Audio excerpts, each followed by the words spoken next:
दिन भर आस्था का रंग आपको दिखाएंगे और यकीन मानिए आज का दिन बेहद खास है। आज से शुरू हो गया है भगवान शिव की आराधना का महीना यानी सावन। आज सोमवार है जो देव आदिदेव महादेव की पूजा आराधना के लिए बेहद खास माना जाता है। आज से कांवड़ यात्रा भी शुरू हो गई है और देश भर के शिव मंदिरों में भोलेनाथ के जयकारे गूंज रहे हैं। 12 ज्योतिर्लिंगों में से एक बाबा बैद्यनाथ के धाम में जब अंदर पहुंचते हैं तो यहाँ पर मंदिर ही मंदिर नजर आते हैं। एक है मुख्य मंदिर जहाँ पर बाबा बैद्यनाथ विराजमान है खुद। तो इसी तरीके से ये जो पूरा परिसर है यहाँ पर कुल मिलाकर के 22 मंदिर हैं और जब सावन की शुरुआत होती है तो यहाँ पर देश भर के अलग अलग हिस्सों से लोग आते हैं।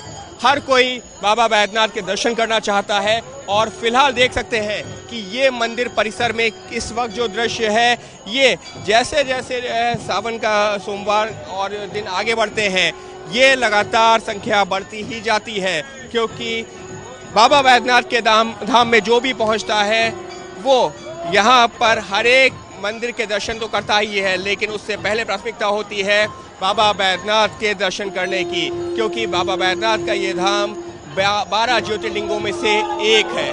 बाबा बैद्यनाथ के धाम पे जहाँ पर एक साथ जब सोमवार होता है तो अगर जो है सावन के सोमवार होते हैं तो उस दिन यहाँ पर एक साथ लाखों की संख्या में श्रद्धालु जुटते हैं। देश के अलग अलग हिस्सों से यहाँ पर आते हैं, बोल बम के जयकारे के साथ में दर्शन करने पहुँचते हैं बाबा बैद्यनाथ के धाम। और एबीपी न्यूज़ आपको लेकर आया है आज बाबा बैद्यनाथ के धाम और दिखा रहा है कि सावन के पहले सोमवार को लेकर के किस तरीके से यहाँ पर श्रद्धालु जुटे हैं। आप देख सकते हैं मेरे पीछे भगवान महाकाल का गर्भगृह है। वहाँ पर भस्म आरती के पहले जल चढ़ाने के लिए श्रद्धालु उमड़े हैं।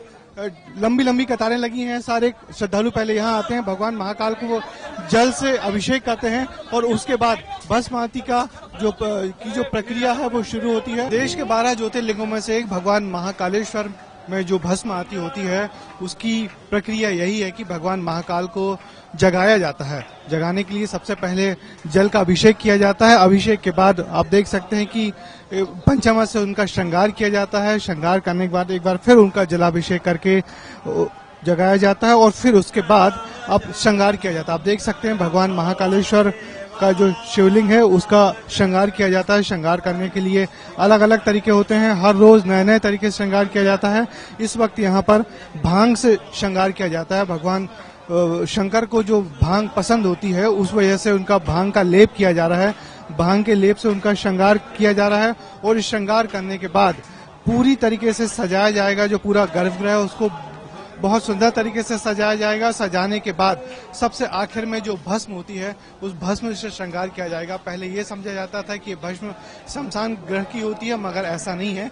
ये जो भस्म होती है ये राख, कंडे की राख से बनाई जाती है भस्म, क्योंकि भगवान शंकर को जो भस्म है वो बहुत पसंद है, उसी को अपने शरीर पर धारण करते हैं। तो आपने देखा कि सावन के पहले सोमवार पर किस तरह से पूजा अर्चना आस्था के रंग दिखाई दे रहे हैं। सोमवार पर उज्जैन के महाकाल मंदिर में हुई विशेष भस्म आरती, आइए आपको दिखाते हैं। एक बार फिर घर बैठे आपको कराते हैं उज्जैन की विशेष भस्म आरती के दर्शन। ये देखिए 12 ज्योतिर्लिंगों में से एक है उज्जैन और खास तौर पर भस्म आरती सावन के पहले सोमवार यहाँ की जाती है।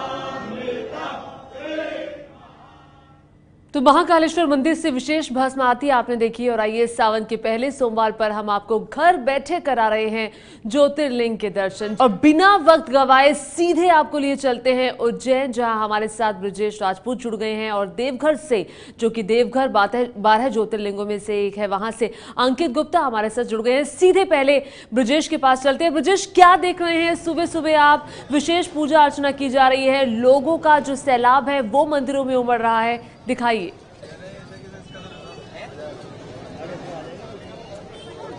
ज्योति, दरअसल आज जब सावन का पहला सोमवार है और पहले सावन सोमवार की ये धूम है कि रात से ही यहाँ पे कतारें लगी हैं भगवान महाकाल के दर्शन करने के लिए। और मैं आपको बताऊं कि यहाँ जो भस्म आरती होती है उसके लिए रात 1 बजे से ही श्रद्धालुओं की कतारें लग जाती हैं। 2 बजे से भस्म आरती शुरू होती है और अभी थोड़ी देर पहले ही भस्म आरती खत्म हुई है। लोगों ने भगवान शिव का अभिषेक किया है और भस्म आरती के दर्शन करने के लोग अपने आप को बहुत धन्य मानते हैं कि किस तरीके से इतनी अद्भुत अलौकिक नजारा होता है। इस बार श्रद्धालु इतनी बड़ी संख्या में उमड़े हैं कि उनके लिए खास इंतजाम करने पड़े हैं, खास इंतजाम किए गए हैं। काफी भीड़ है भगवान महाकाल के चारों तरफ और ये वो ज्योतिर्लिंग है जिसको दर्शन करने के लिए लोग दूर दूर से आते हैं, क्योंकि ये जो महाकाल का ज्योतिर्लिंग है दक्षिण मुखी है, जिसका जो खास स्थान है सभी 12 ज्योतिर्लिंगों में, और ये तंत्र विद्या में इसका ज्यादा महत्व किया जाता है। और जो ज्योतिर्लिंग है अद्भुत है, काफी विशाल है और एक अद्भुत तस्वीरें भी हमने देखने को मिलता है। बिल्कुल अद्भुत नजारा और वो भस्म आरती भी हमने देखी। अब सीधे अंकित के पास चलते हैं जो देवघर में मौजूद है। अंकित, हमारे दर्शक बहुत जल्दी ये देखना चाहते हैं कि इस वक्त सुबह सुबह आस्था का क्या रंग आप देख रहे हैं? जी बिल्कुल, बाबा बैद्यनाथ का धाम है, यहाँ पर देश भर से लोग आए हैं और हम आपको दिखाते हैं। ये है वो मुख्य मंदिर जिसके नीचे है गर्भगृह और यहाँ पर विराजमान है बाबा बैद्यनाथ। यहाँ की कहानी भी आपको बताते हैं, लेकिन साथ ही में सहयोगी कैमरा पर्सन विशाल राय की मदद से हम आपको यहाँ के दृश्य भी दिखाते हैं कि किस तरीके से ये जो मंदिर है ये बाबा बैद्यनाथ का मंदिर है और इससे ऊपर आपको दिखेगा एक गठबंधन हुआ है। ये माता पार्वती का मंदिर है। यहाँ पर वैसे तो कुल 22 मंदिर है, लेकिन इन 2 मंदिरों के बीच में गठबंधन हुआ है, क्योंकि एक बाबा भोलेनाथ का बैद्यनाथ का तो दूसरा माता पार्वती का। इस तरीके से यहाँ पर मंदिर में गठबंधन किया गया है। श्रद्धालु रात से ही यहाँ पर जुटे हुए हैं।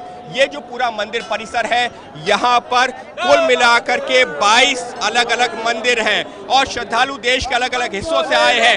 दर्शन हुए? कैसे हुए दर्शन? जयकारे लगाते हुए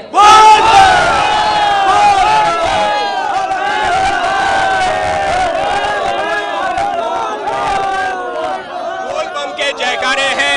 यहाँ आरती भी चल रही है और भले ये लोग कई किलोमीटर पैदल चल के आए हो, लेकिन जोश और उत्साह में कोई कमी नहीं है। नाच रहे हैं, गा रहे हैं, बोल बम के जयकारे लगा रहे हैं।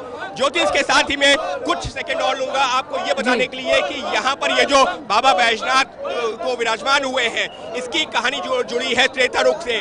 आपको दर्शन तो करवा ही रहा हूँ कि किस तरीके का यहाँ का दृश्य है। लेकिन रावण ने जो है शिव जी की पूजा की थी और अपने 9 सिर जो है काटे थे, उसके बाद में शिव जी से उसने वरदान मांगा था कि वो एक शिवलिंग को लंका में जाकर स्थापित करना चाहता है। शर्त ये थी, शिव जी ने शर्त ये रखी कि अगर रावण को ले जाना है शिवलिंग तो वो रास्ते में कहीं नहीं रखेगा। लेकिन देवघर में आते आते रावण को लघु शंका लगी। उसने एक जो यहाँ पर ग्वाला था उसके हाथ में शिवलिंग को दिया, चरवाहे के हाथ में शिवलिंग को दिया और कहा जमीन में मत रखना। लेकिन चरवाहे ने शिवलिंग को जमीन में रख दिया और उसके बाद में रावण उस शिवलिंग को दोबारा उठा ही नहीं पाया। ये है एबीपी न्यूज़, आपको रखे आगे।